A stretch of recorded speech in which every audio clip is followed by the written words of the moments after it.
Good evening, everyone, and welcome to Action Pact, the D&D live stream featuring our homebrew world of Istoria, where heroes and villains are made. Before we get into the episode, we want to thank Gilding Lights for the space to stream our show, as well as a community in which to socialize, which you can find on Discord using the links that appear in our banner below. Also in that banner, you'll find our Twitter page, _Istoria, to keep up with any news regarding the show, the world, and any other sort of goodies we post out there. We also want to give a thank you to Sirenscape for providing the music for most of the Gilding Light shows, although we do use Arkenforge here. But we recommend both of them for all of your musical and atmospheric sound needs. And finally, a big thank you to Idle Champions for the free code, which shall be posted in chat for you to use for a chest in-game. Get yourself some sick loot, which hopefully is available now. I'll just go ahead and do that. Am's on top of it. So, slight change up in the streaming format, much the same as our last episode. Unfortunately, we have a couple of our players that could not be here physically in person, but they are here in Discord, which we'll go ahead and go to the full table so we can see that we have our fabulous cast member, Jacob, as Dorgarian at the table, and then we also have two more in the ethereal. We have Patrick as Vadir. Hey. There we go. And Emily as Ren.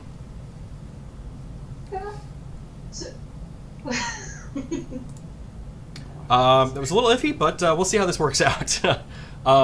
If any sort of technical difficulties come up, we may probably call the show a little earlier than usual, just to kind of keep it smooth. But hopefully, we'll be able to continue the show and be able to continue the narrative. So, speaking of which, we pick up from last episode when the party had returned back to Milvain, traveling through their return trip from Pharaohfall, the haunted town, with some spooky stuff going on underneath. They had found a necrotic wound beneath the town, one linked to the Shadowfell, that was afflicting the town with this general malaise and just overall just dreariness that was affecting all the citizens and releasing strange energy into the town. This energy changed some of the creatures down deep beneath the city in caves and tunnels, as well as, quite frankly, introducing just some other creatures from another plane of existence as well. But with the party venturing down into these caverns, finding the ancient ruins that lie below, sealing the rift, they have successfully, effectively saved the town from its malaise. On the path to recovery, the party then left, made their return trip, passing through one of the forts on the way through, Eliando, and speaking with a dwarf merchant that they had spoken with previously. He was possibly enlisting their help in sending a crystal back to his hometown of Coast Rune, kind of the capital of the dwarves. Shortly after that, the party, shortly being relatively speaking anyway, they made it back to the town of Milvain, met up with a few of their designated NPCs to speak with, one of which was the town enchanter Corfer, a little bit on the down low genie in the area, who had basically sent them on the quest initially to Pharaohfall to find some creatures that were unusual and get some rare items from them, be it magical items they may have found through loot or just pieces of creatures. Finding several of those, they kind of went through a list of different items that they could get, kind of more or less a shopping episode, if you will. But then finding that the price tag was pretty high, there was another quest that they were sent on to head to the Jewel of the Kartu Desert, north of Milvain, the city of Inictau, to potentially try and find if there was a genie in that area as well. Along with that, there were additional rumors that he had heard that there may be another genie in the desert as well. So that is their current course of action. But just before we called the episode, one of our adventuring party compatriots, unfortunately, had to step out. So his character also did in a most unusual fashion. One would say he was unarmed in the process, or disarmed. Probably disarmed. You can't leave unless you lose like a limb or something. It's true. Ooh. So, with one of the party members kind of asking some questions of a certain interested individual, one of his contacts of the kind of Thieves Guild, the more potentially nefarious one, known as the Crimson Cowl, getting vague answers as to whether something happened that she may know of. Another one of the party members sent a spell off to try to reach out to Bog and find out what, if anything, was left of their friend outside of the yard. So, from that, we go ahead and pick up the game. So, with your current course of action, Vidir, you were en route back to your party members. Correct. So, venturing back through the city, what do you do? I'd like to do it a little stealthily. Okay, absolutely. Go ahead and make a stealth check. Which I know you're not here in person. If you'd like to roll through D&D Beyond, or if you want to go through the honest system, I trust that hopefully both of you are making sure your dice rolls are honorable and honest. Oh, they're totally loaded. That's a nat 20, so 26. Oh, how convenient! So loaded. I trust you. So, making your way through Millvane and back to the Copper Rose, you do so deftly. Kind of ducking through the alleyways and making sure you're keeping just as low a profile as you possibly can. And given that you're a Minotaur, it's a little difficult, but even still, you manage to stay out of sight from most individuals.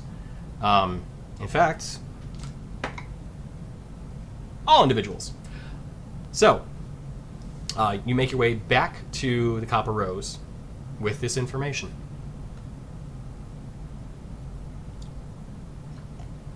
I just kind of want to relay,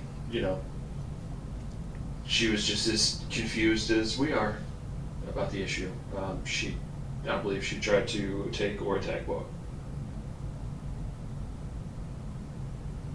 Okay, so, Dorgarian, you're going to be most of the face of this episode, for obvious reasons. All right.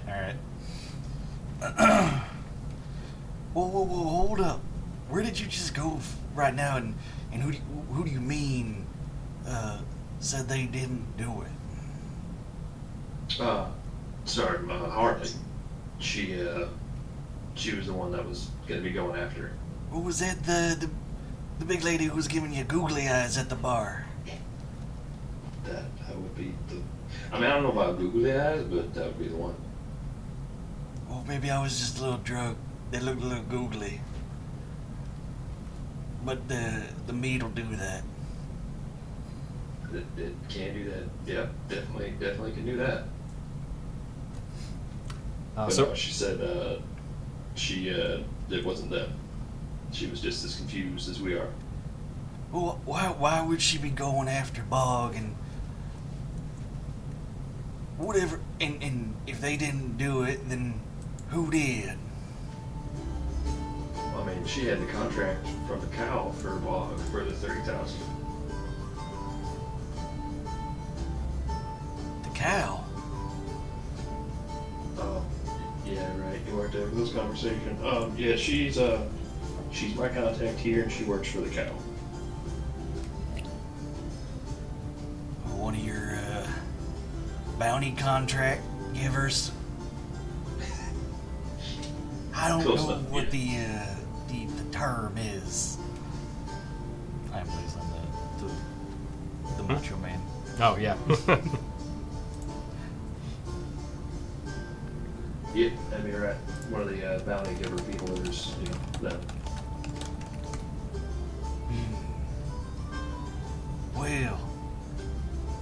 Well, where did Bog go? You don't just leave an arm in the alleyway. I mean, I don't know if you read. I don't know. Did he leave a will or something? He did, yes. One that I think Rin had been reading. I do. I have it, yes. Well, that's only legal if he's I've been dead. thinking about this. It sounds like the way he worded it, that he might have intended us to turn his arm in for the bounty.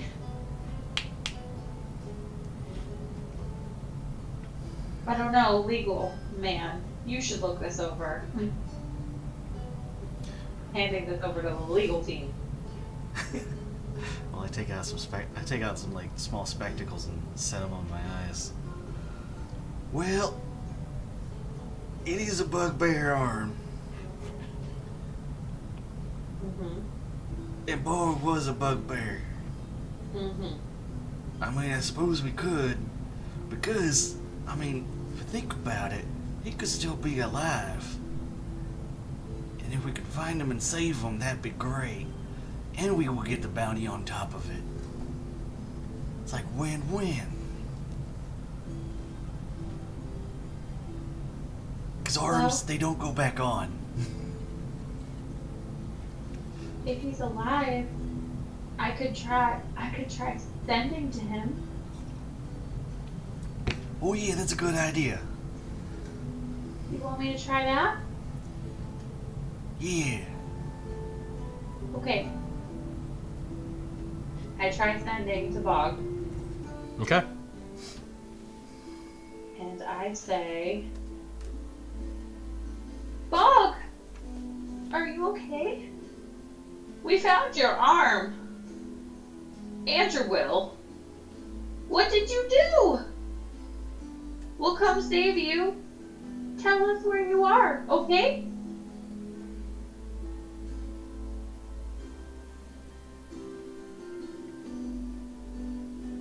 Okay. So, after your sending spell goes off,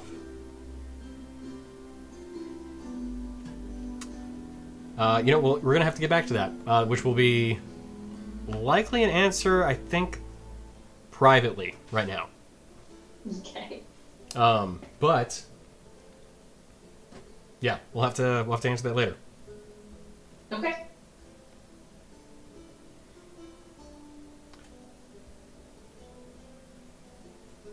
You know what? No. I'll say, canonically, we're going to have this happen. So, as you send that off, you get no response back.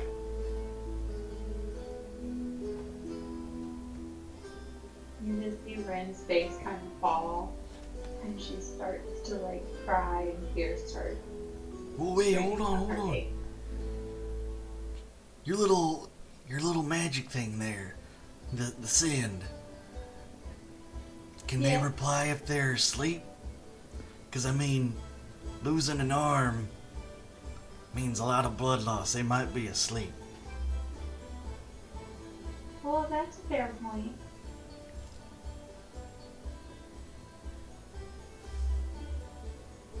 Also shock.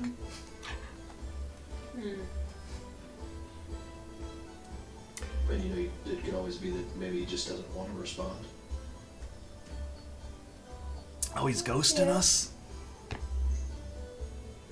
I mean, yeah, if you're trying to play dead, you don't really want to talk. Maybe he can't talk.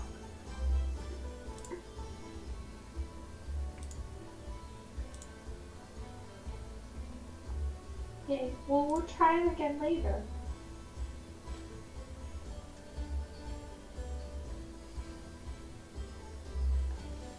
In the meantime, what do we do with his arm?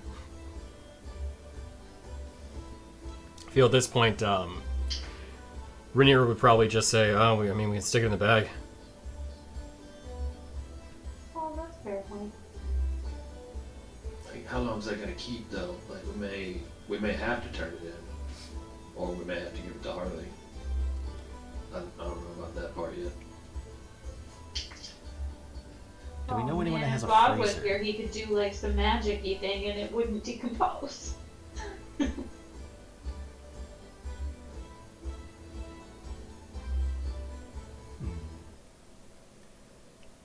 You may know of somebody who has a freezer. Okay. Well, we could always find someone who has a freezer. Just gotta throw it in there for a little bit. Well, obviously we can't take it to the tavern. If Rose finds it, she'll freak out. Oh, yeah, that. I was about to say they probably don't have OSHA regulations here about arms in the food freezer, but that's probably a good one. I don't know. You're not wrong.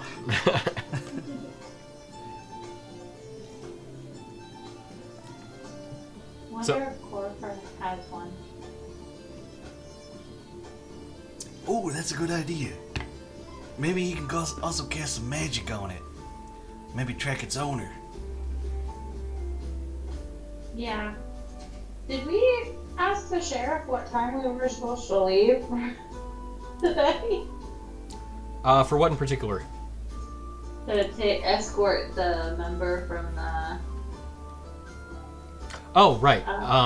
Yeah, from the Institute over. No. Yes. There was no specific time given, just that she would send one of her representatives over to the Copper Rose the next day. Okay. One could infer would likely probably be earlier in the morning. Okay.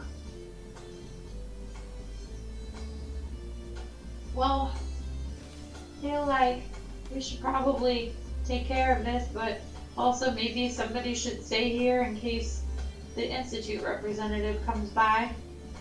Rainier, you think you could handle that? Yeah, sure. Alright, you stay here, wait for the representative. We'll go to Corpers, and we'll meet you back here.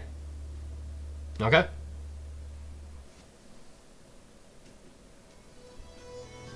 So, Rainier heads inside, and kind of just pops a squat. Alright.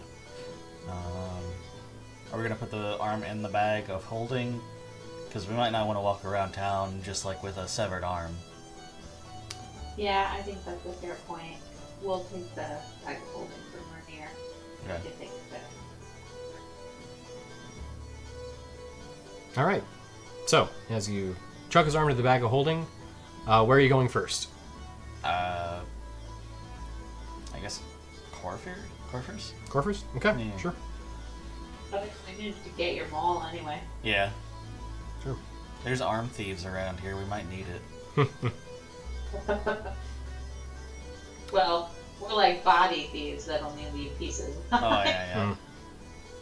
They only needed one arm. Yeah. Okay.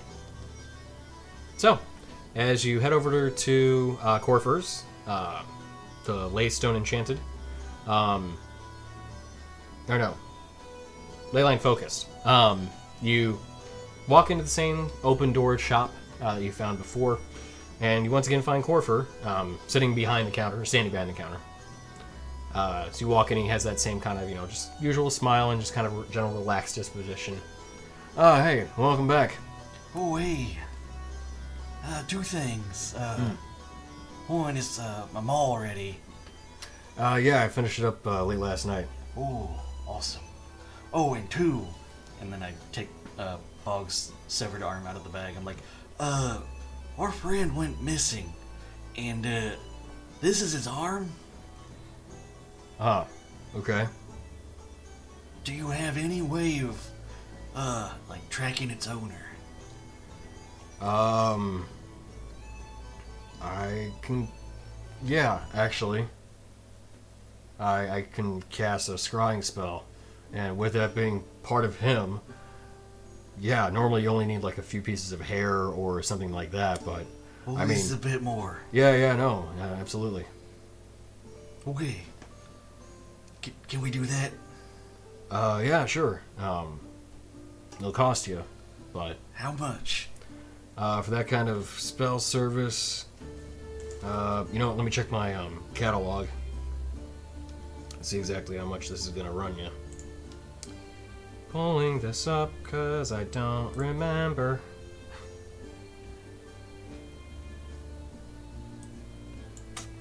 Alright.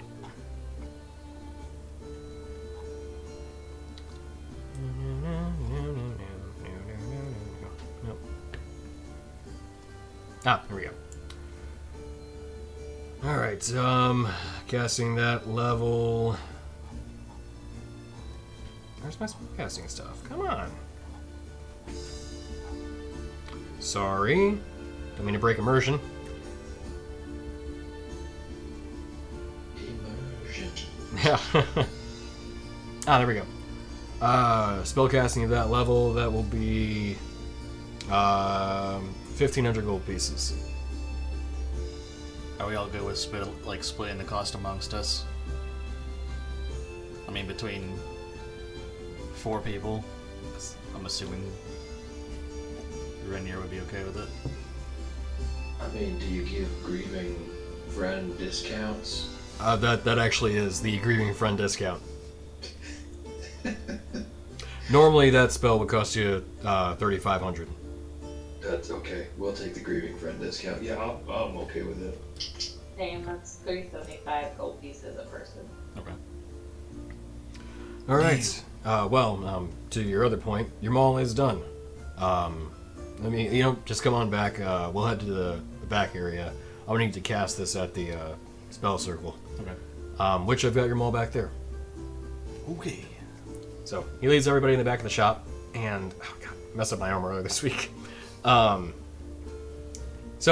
He takes out the maul, and you see attached to the head, rather than the pommel, are the 2 gems, kind of both on one side of the maul each. Okay. Like the hammer, like the side where you hit things with, or like on the sides? Opposite sides. Yeah, sides. As he hands it back over to you. So, interesting thing about the Moonstone gems. They didn't exactly enhance the combat ability of the maul, but they did I was able to kind of apply enchantment to it.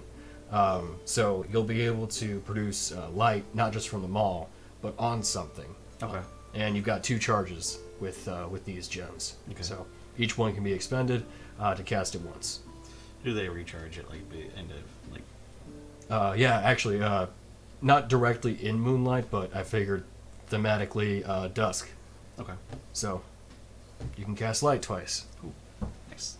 Granted, you're casting it through the maul, though, so it's not like, if you had your own spell casting ability, you might be able to leverage it, but since you don't, it's going to be through this, so it is kind of fixed in terms of if you were to cast it on something that was unwilling, after a certain point, they'd probably be able to resist having that applied to them. Okay. But those are probably high-level things that you're probably going to want to just hit them anyway. Right.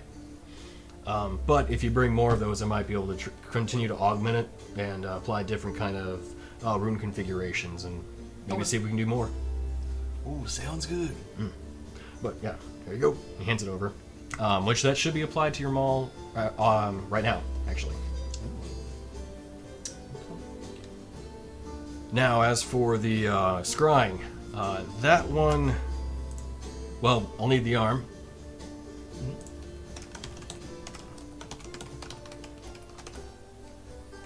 It's not on the mall yet. It's not? Okay. I have to refresh again. You might need to add and re-add. Okay, so actually, if you look up the malls, there's one that's rare and one that's uncommon. Okay.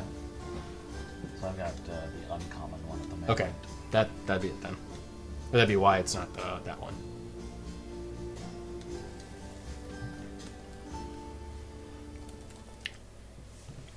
All right. So, the arm, please. Kind of holds out his hand. Hand it over. Kind of sniffles and takes the arm out of the bag of holding and very gently hands it to him. Seeing that, he takes it very gently from you. Well, I hope I can find the answers you're looking for. Give me a few moments. It takes a slight configuration change of the circles. You see him start to slide the runic circles, and you see these kind of the inlay of the gems within these runic circles are not actually that dissimilar from the moonstone gems that are in the mall, in that they're these just perfectly circular beads that are in these just different configurations of circles that when moved around you see they light up at different moments. And as he sits there, he kind of adjusts things for a moment or two, and he eventually you see a lot of the white ones and a couple of the blues light up. And he then, after a slight incantation, with one word being heard in the mixture of the arcane, Bog, cast the spell.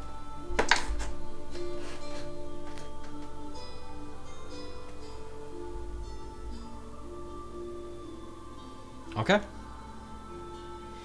So, after a few moments, the when he casts the spell, you see his eyes,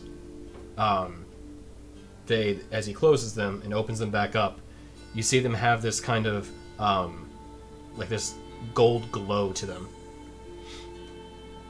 To begin speaking, he says, I see him. He's alive. But he's running?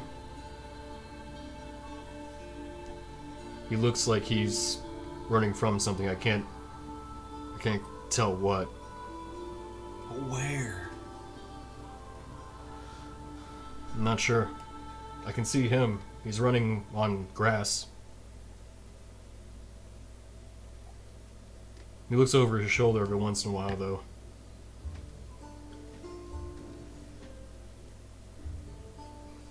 Then he closes his eyes and goes back to normal. But, well, I can't tell you where he is exactly. I can't see that with these scrying spells, but I can tell you that he's alive still. You said he was running on grass? Is it a field or like a plain? Well, I can't exactly see the surrounding area. I can really only see him and like few of the details. He is running on grass and dirt. It didn't look like he was in change of elevation, so I imagine like a field, probably. No trees? I didn't see any at the time, no.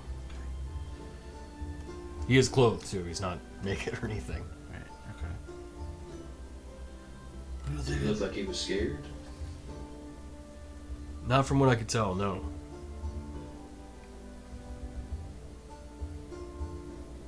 More concerned.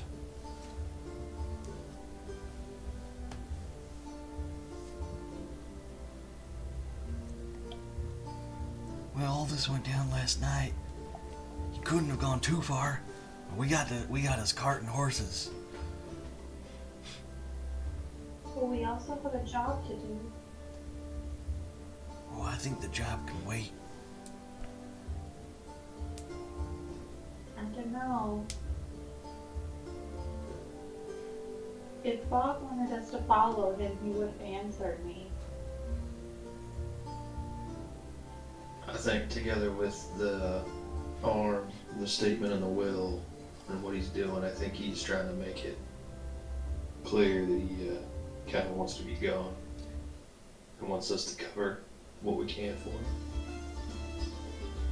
If we turn in his arm, then the Crimson Cowl will think he's dead. And they'll stop chasing him. Wait, you guys are in league with the cow? No, we're not. We just know their contract on him as well. Yeah. Oh, I And see. Bob put it in the will that he left us a will in his jacket. He left it in the alleyway, and it says that, you know, being of sound mind, not acting under duress, all that normal legal mumbo jumbo that Dorgiran is so fond of. He says he leaves us certain things of his personage, but in the event of an untimely death, he implores the beneficiaries to use this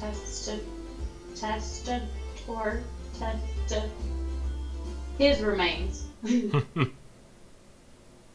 in his name. We're the only ones that know that he's really alive. If we, You think he cut his own arm off? I think he might have. That must have hurt like hell. That's a little extreme. Yeah. Well, these are extreme circumstances. I mean, the cowl isn't very nice. True. But maybe like could have done like a finger or two or something. But a whole arm? I mean, Yeah. they wouldn't really take just a finger as, you know. I guess. Commitment, you know, to bring a full arm. Well, if you think that you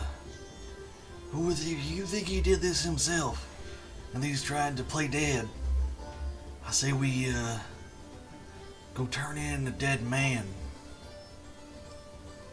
think we should. I think it's the best way to handle it. I think we're gonna have to get our story straight. Corfer, we need this to be ironclad. Can you kind of hear us workshop this and let us know if anything sounds a little too far-fetched? Look, I don't really want to be involved in any of this. That's fair. I'd prefer just to be, Vadir's a bounty hunter. He carries a sword. Swords can cut arms off. Just say that he was caught up to Bog and was collecting the bounty. Yeah. They got into a tussle and Bog didn't want to be taken alive, so they fought and... I think we should leave Corfer out of this then, since he's already... We should probably head back to the Rose. you see him kind of think for a moment. I mean, how much is the bounty? Depending on who turned it in, mine's about 5. Theirs is about 30. 30. 1,000 gold pieces. Okay, if you're willing to cover the cost, I could probably craft an illusion for you to make it look like you did what you're aiming to do.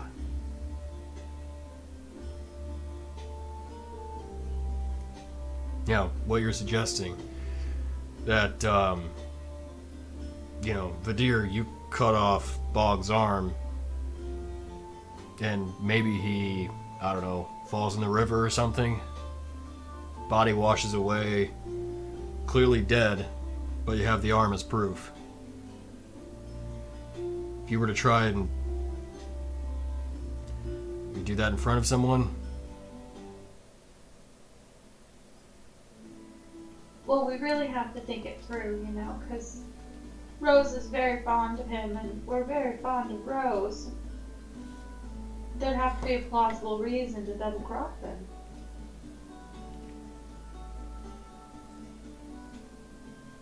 Or we'd have to loop her in on it.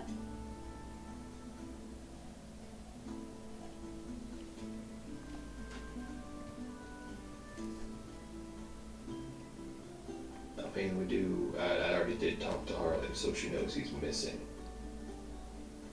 Yeah, that's the other part. She doesn't know about the arm, though.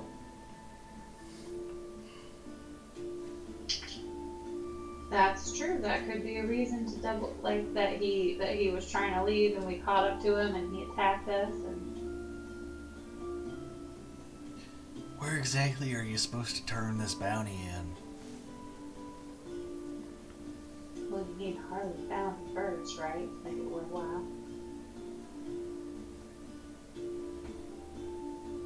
I mean, mine was with the original sender of the bounty, but hers, I don't know where Harley's supposed to turn her evidence in at. Hers is a little bit different of a contract.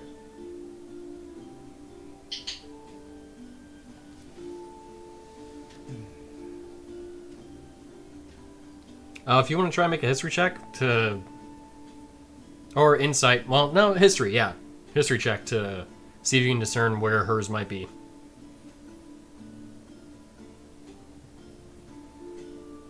9. Yeah, you're not sure. Mm-hmm. Probably Ortharm. With whom, you don't know. Okay, how about this? You're gonna have to go back to Harley and tell her that Bob left us a message to meet him somewhere. But we just got a really off vibe. And you specifically want to cover your bases just in case of the double cross. And then we can do the wool over her eyes so that she believes what actually happened. Then we have the arm there. witness. You go in with her on the bounty. We get more of the bounty, at least 15. If you split it 50-50, I feel like you should, since you're the one doing the killing. And then she takes it to turn it in. We can go with her or whatever needs to happen. That does sound mighty plausible. How would the illusion work? And what kind of costs would you need covered? Well, it wouldn't, let me think about this. I mean, if somebody tries to physically interact with what I produce, they'll see it's an illusion. But if they don't, then it'll look like the real deal. Well, how about this? How about we're all there, right? And we, Dorgirin and I, try to, intercept her. We're like, no, you can't kill Bog! Meanwhile, Vadir goes behind our backs, plays Bog. We keep her busy, she can't physically touch him.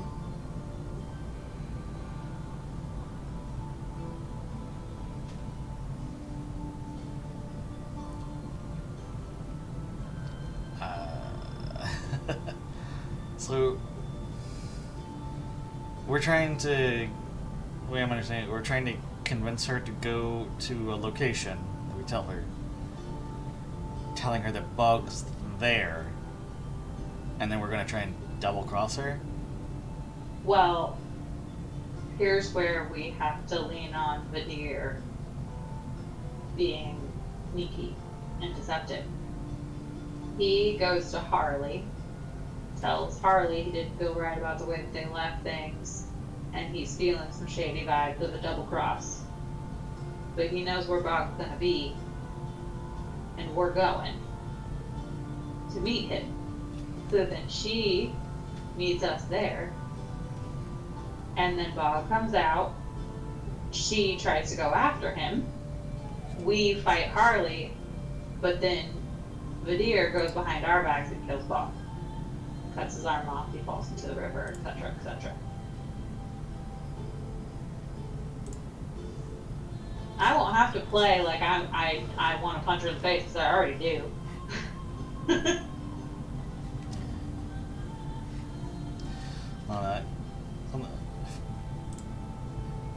I feel like we're probably, well, Dorgirin will probably think we're trying to like overthink it.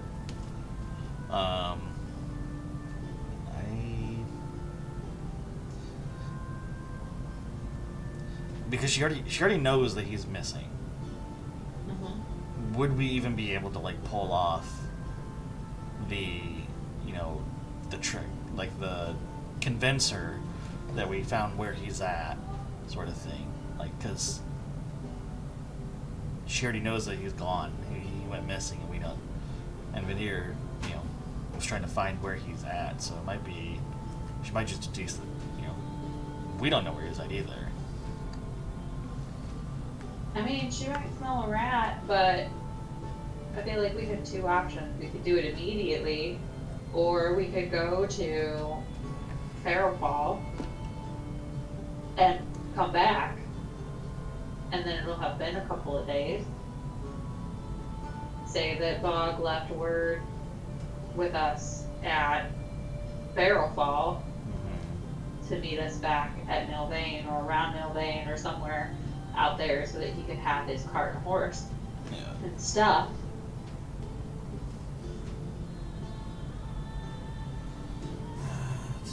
That way it's been a couple of days, she stewed on the money that she missed out on, might be a little more willing to believe that Vadir, especially with the enticing of that money.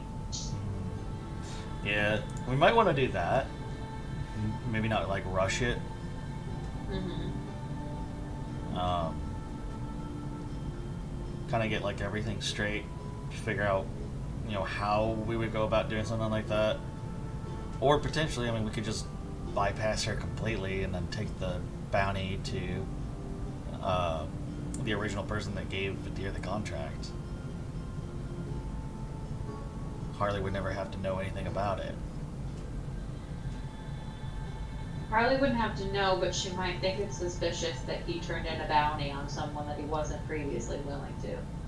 Who's to say that she would find out? She would find out, right, Vidir? I mean, the contract would be canceled, They so canceled she the would find out. contract, yeah. I mean, just because it gets canceled, would she immediately know who did it? I mean, if the bounty's turned in, you're usually notified. Right, but it doesn't necessarily say who did it, right? Well, Just you that it's said no he longer was- active.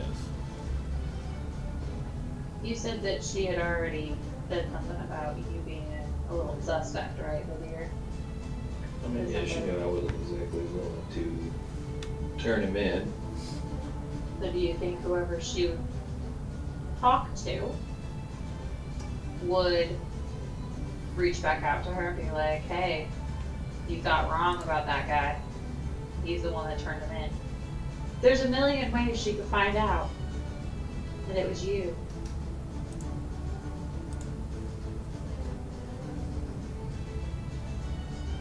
Like, it is possible. She's also not the kind of person who would take this kind of thing lightly, I feel. I guess you know her best, Vidir, whatever you think.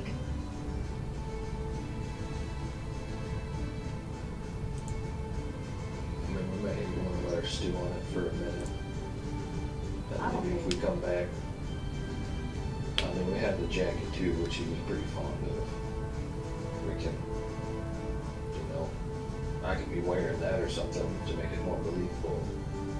Maybe give her the arm and say, hey, we'll split it. Since even then, I'd still be getting more money for it. And just say something about he tried to double cross us and we had to end. You could just say that he found out you were a bounty hunter and attacked you. Yeah. We went a little off the edge. Corfer, is there a way to make this not decay? And hold up the arm. Yeah, there is. There's a spell that kind of does that. I don't really have access to it, though. It's more of a cleric thing. I mean, it hasn't even been a whole day yet. It's not going to be rotting or anything. Yeah, not by much. I mean, it probably will, but, actually, you know what, now they say that, let me double check, just to make sure it's not a, spell that's available. I know clerics have the ability, I know that druids do, too. It'd be like a cantrip. Like I don't, well, no, it's definitely not a cantrip, I remember Oh, that no, much. that's right. Oh no, okay, wizards do too. Okay, so actually, let me check his spells then. Because, yes, he does have spells.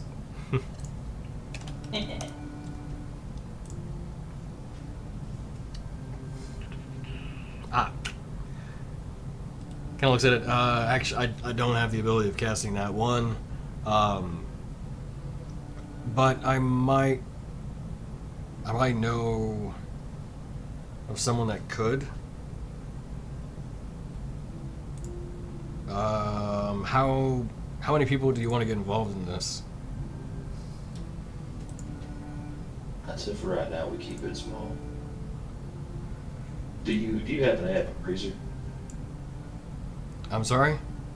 Do you happen to have cold storage of any kind? No, not in particular. Perhaps Perhaps a bag of coaling that we can maybe rent. Well, yeah, that I do have a bag of colding. Were you wanting to? You said rent it? Not or really. or just store this in it for a little bit. I'd prefer not to have an arm in a bag of colding I'm going to be possibly selling to somebody. You're welcome to buy it if you like. How much is that? That one.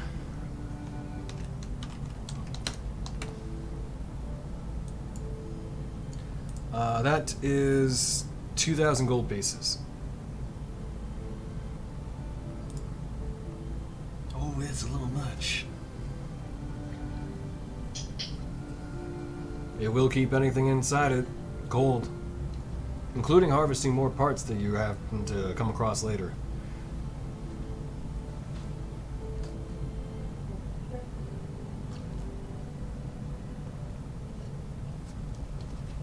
Well, what do you guys think?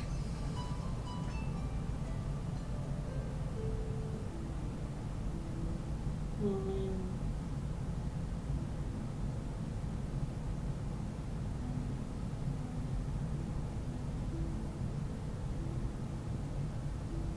I mean, it's worth it. I don't necessarily have that on me. Handy. Yeah, it's probably worth it, especially in the long run, but, we aren't that liquid right now. It would cost us to split between the three of us. It would be 666 gold pieces. That's not ominous. Nope. So it looks alright. Tell you what, you said something about going back to Pharaohfall. We're headed Yeah. that way. Escort somebody. If you can acquire some more pieces of the Shadentine, or any sort of other magical items, we can work it out in trade. We can essentially do like a layaway thing. Tell you what, you've got at least. Well, let's do this. I'm working on the sword that you have. Ideally, you want that recreated. The Dragon Slayer longsword. You want that changed to a scimitar. Oh, I think that was Rainier. Yeah, I can keep that as collateral. Rainier ain't here to disagree, so Well, he said he didn't need it right away. yeah, that's true. Plus, it's going to take me some time to reforge it anyway. Yeah. And that should hopefully give us enough time to come up with the money. That sounds fair. How about as a show of faith, I can depart with 500 gold. That'll work. I mean, we can all chip in and to put the 500 down. So that way. That's my dumb idea for right now. We'll give it a shot. All right. I mean, worst comes to worst, we turn in some shade and tea for it too. Okay. All right. The 500 down and a sword of collateral. Yep. Yep, and then if you come back with the remaining 1,500, then we're square. Okay. But if you don't, then the sword's mine. That sounds fair to me. I mean, really, how many dragons are we going to find? I mean, I haven't seen too many. Actually, I haven't seen any, so there you go. Ishara squawks from underneath my cloak. Well, I mean, sorry, not full in the flesh dragons. Oh, I meant no offense. is that little thing actually a dragon? I thought mean- they were Yeah. big. Technically, that would be a pseudo-dragon, at least the form that she occupies currently. But, no, if we saw a full-on dragon, we would know it. So, he, well, alright, if you all just head out. He picks up the arm from the middle of the laystone circle, kind of hands back over gently to Bryn.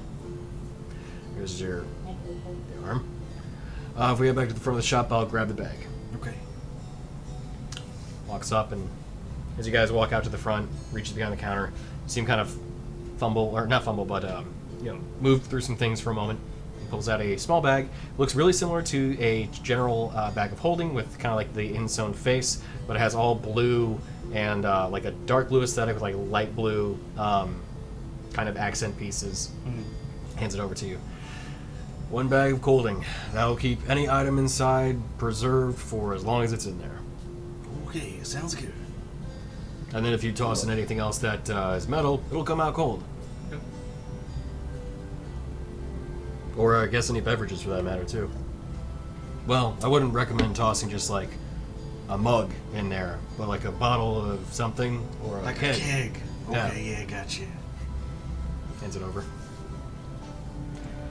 All right. Well, the sword will still take me at least. At least 3 days to finish reforging, like bare minimum. We might be gone a little bit longer than 3 days. Yeah, I mean, if you're going to Pharaohfall, yeah. Depending on how long you're there, too, especially. But when you also wanted to head to Enoch Towel as well. Yes, I'd like for you to check out kind of the leadership there. See, see if they may know anything about the rumors that a genie runs the whole place. Granted, I don't expect it to be true because, you know, I don't know. It sounds far fetched, but then again, I'm here, so maybe. Okay.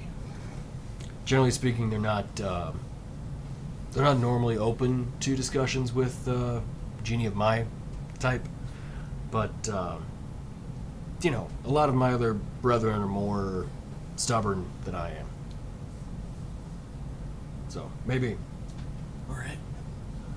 Yeah, we'll probably check that out on the way back. Oh well, yeah. Then in that case, the sword should be definitely done by then. Okay. All right. Much appreciated, Corfer. Again, you're making our dreams come true. Well, you're definitely unique individuals. I'm not used to seeing, to be honest, adventurers of your caliber around. Most of them go off in the woods, and most of them don't come back. But we sure do try to come back every time.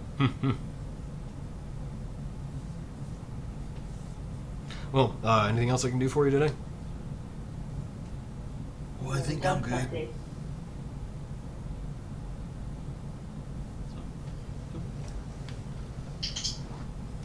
All right. Well, good luck, and I'll be here when you come back. All right, so this party heads out from Corfer's shop. Where do you go next? Maybe it's back to the road. I mean, we also still need to figure out when we're supposed to leave and escort that one person. True. Yeah, we should check in with Vidier, or Rainier at the road, see if anyone's come back. Okay, so you head back to the Copper Rose. Correct? Yep. All right. So, heading back, you walk into the tavern, and kind of glancing around the shop, you see that Rainier is sitting with a large furball woman. She wears these kind of it's kind of like almost like dirt encrusted leathers that have these really nice kind of green pieces of like stitching in it. Kind of the not full on floral, but more like leaf patterns. And as they're both sitting there, she stands up and gives you this kind of, you know, very gentle smile and wave. Hello, I'm Anya Bayes Covenbrook. I'm from the Institute. The sheriff asked for Aurelius to accompany you on this journey, but unfortunately he was unavailable. But I am. Hey, how you doing? I'm doing quite well, thank you. How about yourself? Oh, surviving. That is good to hear, and that is all one can do. Alright, so, when do you want to head out? Oh, as soon as you're available. Okay. Is there anything else we need to take care of in town before we're heading out for Fairfall? So, I peek around Dorgirin large form, and I go, "Hi, I'm Ren." Oh, hello, Ren. I'm Anya Bayes. Hi, Anya Bias. Can I call you Anya for short? Oh, yes, actually most do. Alrighty. And, interesting matter of point, she is 7'8", so she is right in line with the Minotaur. Just looking up at her. Yep. It's a pleasure to meet your acquaintance. You're as well. I've heard some things about you from the sheriff, that you're adventurers, and that she mentioned you had saved the town of Farrowfall? Yeah, we found a tear underneath that was, it was leading to the Shadowfell. Oh, heavens, it's terrible. Yeah, the town was in rough shape. They're doing better now. Ah, We killed a lot of monsters that were terrorizing the town and closed the portal, so I think they're gonna be okay. oh, well, I'm glad to hear that. I'm glad to be in such capable company. My specialty is more, nature magics, but I think I should still be able to glean some information from it. Some of Really? these things you've seen. Well, I mean, if we're all good to go, no one else has anything else to do in the town, I suppose Rainier can always retroact whenever he gets back in touch. True. I'm good to leave. I'm just gonna go say bye to Rose. Okay. Yeah, and I'll go, I guess. Bog left his horses in the cart to me, so I guess I will go get the horses in the cart ready to go. All right. I call over my hand. I go, Bulgaria, there should be some sugar cubes in the front seat. Oh, okay. I love sugar cubes. On my way back to the Rose, I'm gonna duck into like one of the alcoves and draw the curtains, Okay. and I'm gonna cast Sending again Okay. to Darwin, Oh, all right. and I'm gonna go. I'm counting on my hand. Oh, nice. I'll be honest. Hey, Darwin. Heading out now to Fairfall.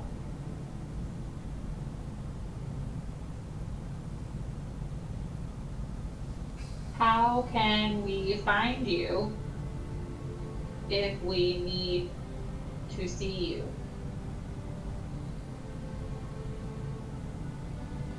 Let me know.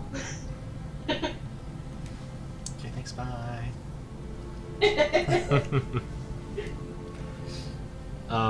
So, after a brief pause, you hear, I'm in my tower after leaving last night. Sorry, that's not his voice. I'm in my tower after leaving last night. If you need me, send another spell. But I don't intend on going back. Not yet.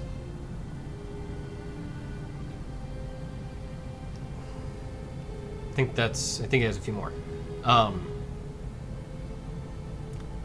Those ruins require study. That's where he leaves it.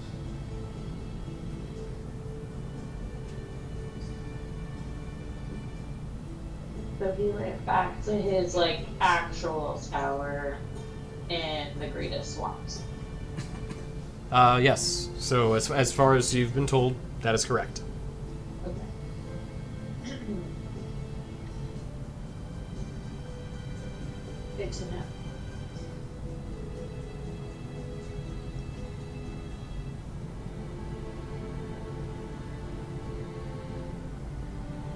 I'll go find Rose and tell her we're heading out, that we haven't found the bog, but that he's missing, and but we did find the satchel of money that she gave him and wanted to make sure that it was returned to her for her safety of keeping, since Bog left it behind. So as you talk to her, she has a very worried expression on her face the moment you mention that Bog's missing. She kind of pauses for a moment after you explain that, the money was returned to her. I hope he's all right. I know he's a very capable bugbear. Dapper and handsome one, but I still worry. He doesn't have you all with him anymore to keep him safe. We're worried too, Rose, but sounds like some pretty shady sorts were after him, and I think he was trying to save us trouble and struck out on his own to see if he could get away from him. You see her, like her eyes are welling up at this point. She kind of wipes a tear that hadn't quite left her face yet. Does sound like him.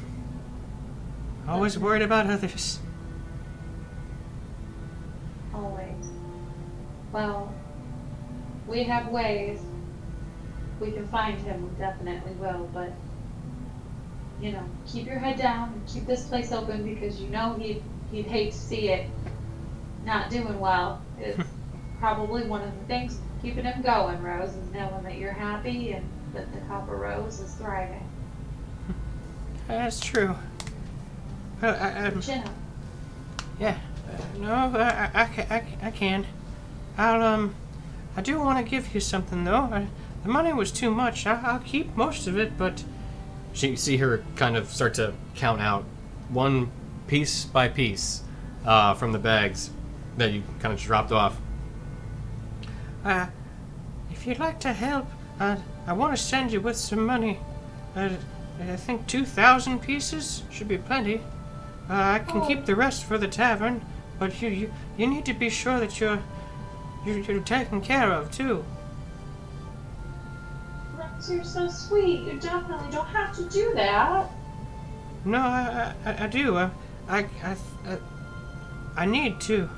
I should keep some here and try and find if there's any way we can use it to keep the tavern going, but also see that Bog's okay. I'd like to do that, but I don't want him to leave you without anything.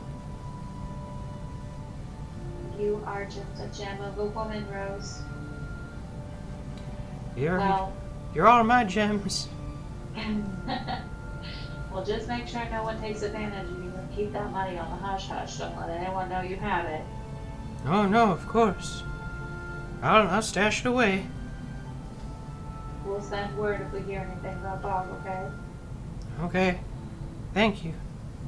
We should be back in a few days, hopefully, unless we have to mosey on somewhere else, but we'll keep in touch. Okay, you can send letters if you like too, provided you're in one of the more nicer cities. I don't know where For you're sure. going. For sure. Letters are definitely a possibility, and then I kind of speak into her mind, and I go, I have other ways too. See her just jump for a moment. That's a fancy trick. Magic! And I wave my hand. Oh, you're all strange, but I don't judge you for it. We appreciate that, Rose. We'll be heading out soon, so you take care. Okay, and you too. You all stay safe. Drink plenty of water, have good meals, and get plenty of rest too. We'll do our best, Rose. Oh, okay. I'll keep the Copper Rose, just as Bog would like it, busy, and making sure that people want to come back for more drinks. All the time. Perfect. And I won't cook. She kind of smiles a little bit. Maybe just the coffee. That's what I'll work on. Alright, well, I'll get to it. You see her start shuffling towards the kitchen. I walk away. Head out towards the gang. Okay. So, Vidir, what are you up to during this time? Chatting up the Vermont lady. Oh, okay. Just small talk. Oh, Nothing gotcha. crazy. Okay. I mean, once I'm finished with the horses, getting them ready, I'll come back in, Okay. grab a bottle of beer, and put some silver in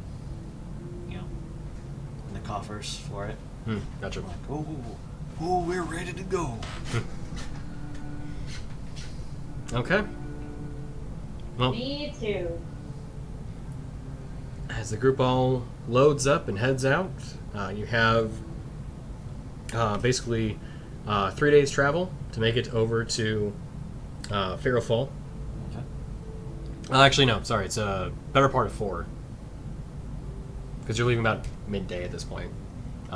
So you'd arrive within about midday at that point.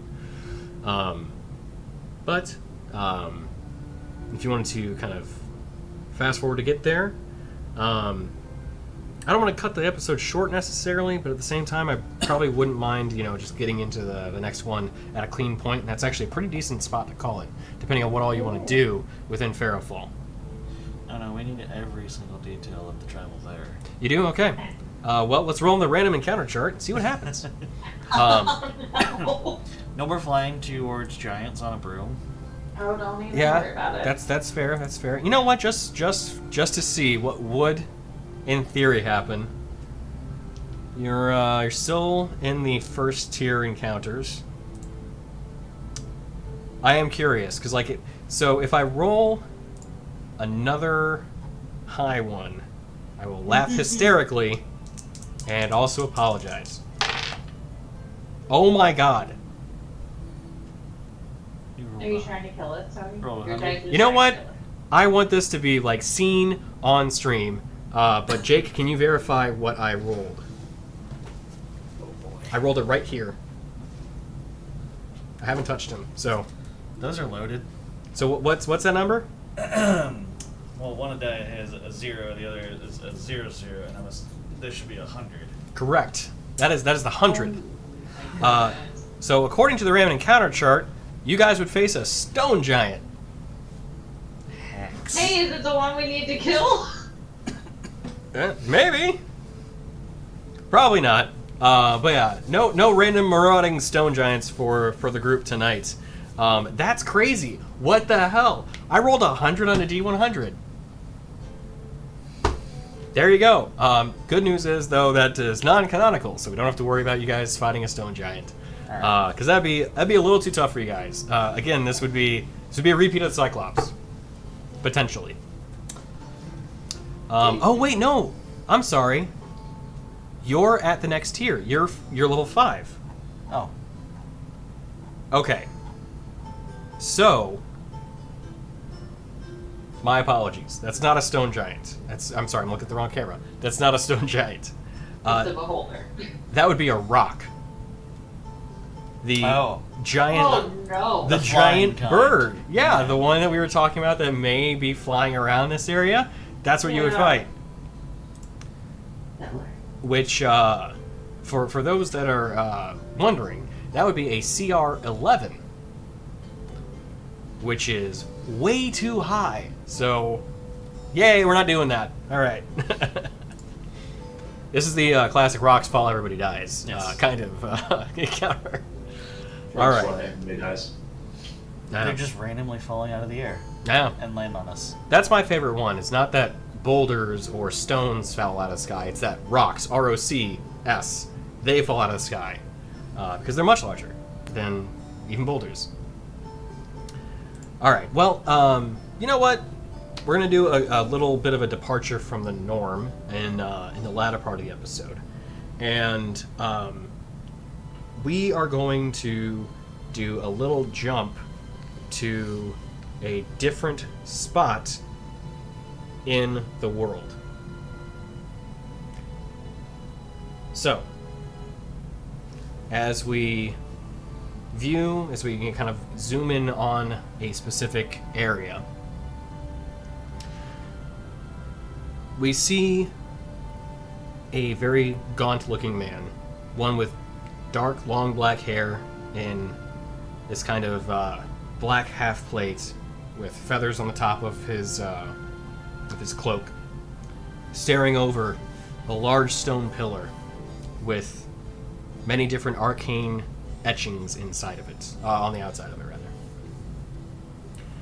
As he looks over the pillar and begins studying these different runes and bits of ancient power inscribed upon them, you see him looking it over and peering outside a window from his tower.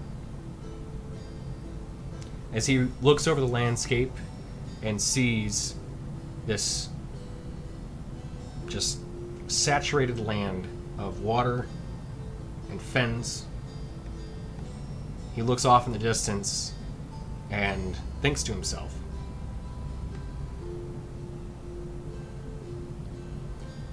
Could this be what those ancient beings put forth to keep those things at bay? Is this part of what transcends, what predates humanity, transcends the realm of mortals?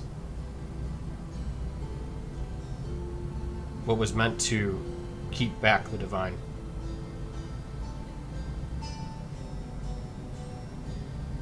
He wonders, but he doesn't know.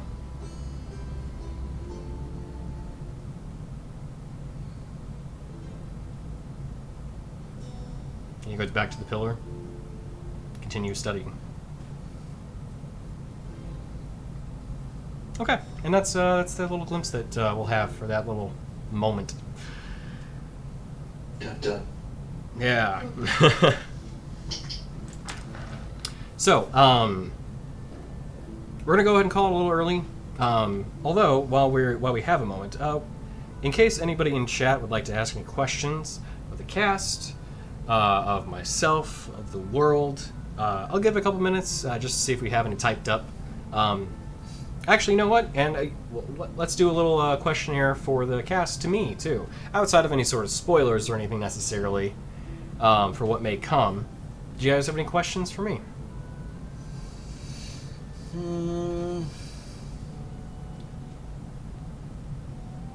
How does one get good?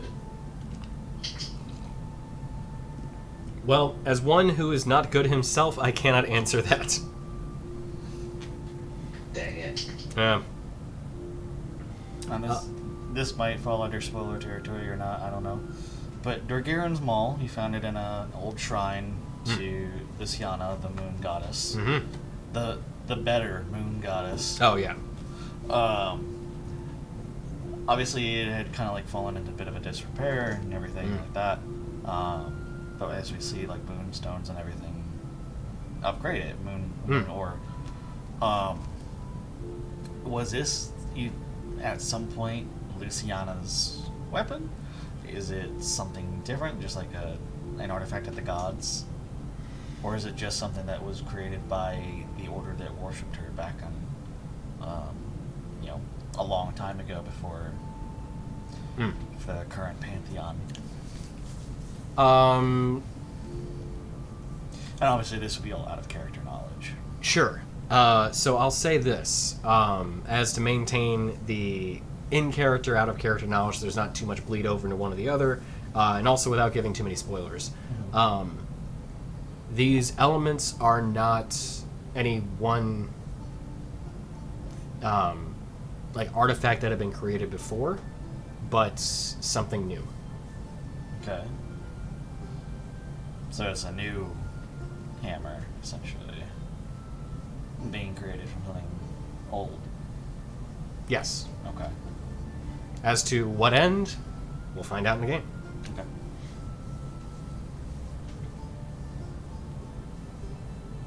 I have a non-game related question. Oh yeah, sure. Shoot. How does one,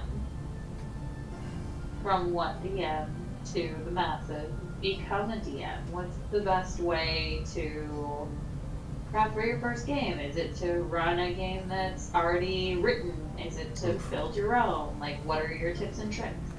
That's a good question. My thought is, like, when it comes to, whether you want to start with something prefabricated, like, one of the pre-written stories, one of the, canonical adventures that exist within published materials, I think that's a good place to start. There's a starter kit from D&D, from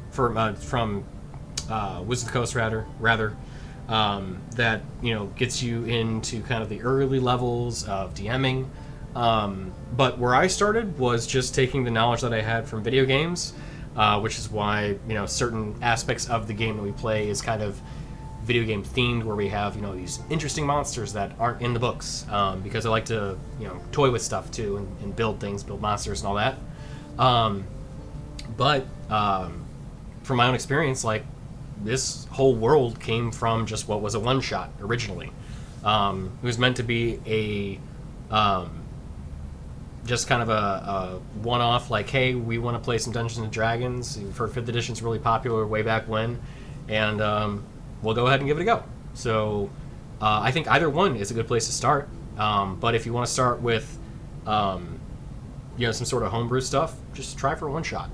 Just build some little adventure where you've got, if you want to start as simple as, like, here's a dungeon that I've drawn up or found, whatever. Here are the monsters that are going to go in it. Have people run through it. And, like, if there's, like, a specific type of scenario or something that you want to run and you don't feel like the D&D necessarily fits the particular story or the scenario that you're wanting to run, there is a lot of other, like, tabletop RPGs out there. Absolutely. Vampire the Masquerade, Call of Cthulhu. I mean, in fact, World of Darkness was the first tabletop RPG that I played. Pat and Emily were also in that game. I don't know if that was your first ones playing that as well. But that's another good one. There's a bunch of them out there. Cyberpunk. Yeah.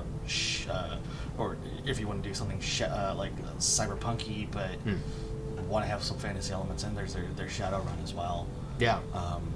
Which has a lot of, like, the similar themes to, like, what Cyberpunk does, but also adds in fantasy races and magic. So a little bit of mixture between that and, kind of like D&D, the fantasy element to it. Yeah, and that's the thing. There's so much out there that people can try. And, even if you like just, like, a particular rule set, but you want to change stuff up, feel free. I mean, it's your guy. It's your game, so, like, have fun. And, if you have any sort of interest into it, that's all you really need. Just, find, there's a bunch of tools online that you can use in terms of finding people and, playing games digitally. There's tons of forums out there. Yeah. Reddit is a place where you can go, looking around for that sort of thing. Yeah.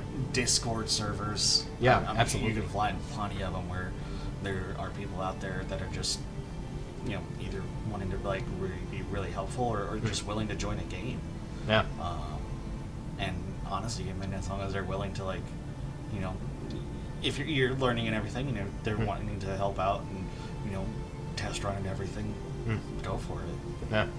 I met a good group of individuals that I played with in a Saturday game through Gilding Light. I think, actually, it was either Gilding Light or it may have been another Discord channel, or Discord server, rather, originally. I can't remember the initial iteration of it. But they're great individuals. I play with them every Saturday. We're swapping off DMs to play a little bit in the future with a new game that I'm grateful enough to have them interested in my world. So we're playing an Istoria game. It's like, there's a lot of opportunity to just have fun and roll dice, ultimately with great people too. I'm very fortunate that I have these amazing people that are at my table that have, some of them I've known for years. Jake and I go way back. I met Tony through my older brother. Yeah. And then, Lamar and I know each other for years too. Matt and I as well. Pat and Emily are the newest among my friends of this table, but definitely fast friends, thankfully, as they're great people. The favorites, obviously. For sure. But we played games at some conventions for a bit. Not actually like D&D ones, but that's how we got to know each other, was through that. And then we were fortunate enough to have them join the table for a little bit in our last campaign that was off stream. It was just a blast.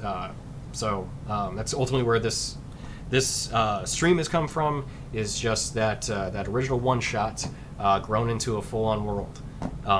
And similarly, where it's a living, breathing world, as new players join the table and things change, things about the world change too, which is really great about having a homebrew world. Is, well, I don't want to do this like this any longer. I have a better idea, or I want to revise that. You absolutely can. And even honestly, in the published material, you totally can do that too. If you want to change stuff up, go for it. Tweak it to however you want. Yeah. Like, you know, originally, Istoria didn't have any sort of, like, real kind of tech elements to it. It was all just, you know, high fantasy. But now, after the bleed and everything, there's some technology being introduced into the world. So we're getting more into, not modern times by any means, but, you know, steampunkish kind of almost style. Crystal punk. Yeah, exactly. Yeah. So yeah, it's a great thing to have. Is a good group of people to play with. That's invaluable. If you find people that you gel with, keep them around. That goes beyond games too. And the inverse of that is you need a fantastic DM to run it and keep everything together. And Tony is definitely that. Aw, thanks. You're welcome. We are extremely lucky. Yes. Yeah. Thank you. But for those of you budding DMs out there, that does not mean that any of us who have ever DM'd anything ever started out the cream of the crop, to quote Dorgirin. On the cream of the crop. Yeah. I definitely You know, did. it takes practice, and you know, you just gotta have a group of friends that are willing to forgive you if you make a mistake. And This is going to be a lot of just trial have and a good error. time. Yeah, absolutely. Like my first campaign was definitely an error. We did not know what we were doing, and I did not know what I was doing. So it just kind of, you know, very much like a what's the joke? A flan in a cupboard just deflated in on itself. But you know, I got lucky in that I had really great people to play with. So we continued just having fun and changing things and, you know, learning from there. And that's not to say that I haven't fumbled even in our first campaign either. I definitely did. There are a couple times in particular where I was like, I didn't mean it to work that way. Crap. But I have great friends that are forgiving of my, different attempts at doing something a little differently that didn't quite work out as I intended. And, you know, we still have fun at the end of the day, which is the most important part. That's what we're all aiming to do, and including for the players and everybody watching. So, all right. Well, I think we've stretched out enough time. We haven't had any questions pop up in chat, although we don't really have too many viewers at the current moment. But we'll go ahead and call it a little earlier, just to make sure that we can hopefully get a decent start at the next game, with the party returning to Pharaohfall and seeing what still is there to explore later on and further down in the caves below, and see how the town's doing after a few days of time to recover from the events in Pharaohfall before. So, we'll go ahead and end the stream a little early. Thank you everyone for tuning in. And quick couple announcements. Well, we'll do the normal outro. We want to thank Gilding Lights, first and foremost, for the space to have our game and stream it, and for all of you watching. And, of course, to our sponsors, Sirenscape and Idle Champions. In terms of shows, there is only one, I believe, right now on Gilding Light, and that is The Inspectors Echoing Dark, ran by our producer extraordinaire, DC Lazaire, as well as DM extraordinaire. They are on at 4 p.m. Pacific on Thursdays, also on the Gilding Light channel, which you're watching right now via Twitch or YouTube. Either way, you will be able to find their videos here. Twitch will be obviously live at 4 p.m. on Thursday, and the uploads, much like our own, will be on YouTube if you're watching that there now. But, again, big thank you, everybody, for tuning in and watching. And next week, we'll go ahead and pick up with everyone back in Pharaohfall. Hopefully we'll all be here next week. Yes, fingers crossed. It's been a little bit of a dicey past couple weeks, obviously with different things that have come up in each other's lives. And I had to work a late shift last week, which is why I wasn't here physically. Yeah. And then obviously Lambert wasn't feeling too well. And Pat and Emily, I hope your refrigerator, if everything like there is going good. If you got it, hopefully now already at this point. If not, hopefully early tomorrow, fingers crossed. Bit of a bummer that didn't happen sooner. But hey, you know, we do what we can. We just need a bag of Gilding at this point. There you go. It would save space. It would. Could you think about, man, you would never need any sort of cold storage. Be like, yeah, just toss it in there. Just extra counter space. Yeah. Just It throw would it in be the so bag. great. 500 pounds of storage in what's essentially a purse. That'd be pretty cool. I think it would be amazing. I would totally be here for it. I made a pun. Because it's 500 storage, pounds of storage, and something for cold, and it would be pretty cool. All right, I'm ending it there. So we will see you all next week at 5 p.m. Pacific on Tuesday. Everyone have a good night. Thank you for tuning in. Bye. Bye. Bye. Bye.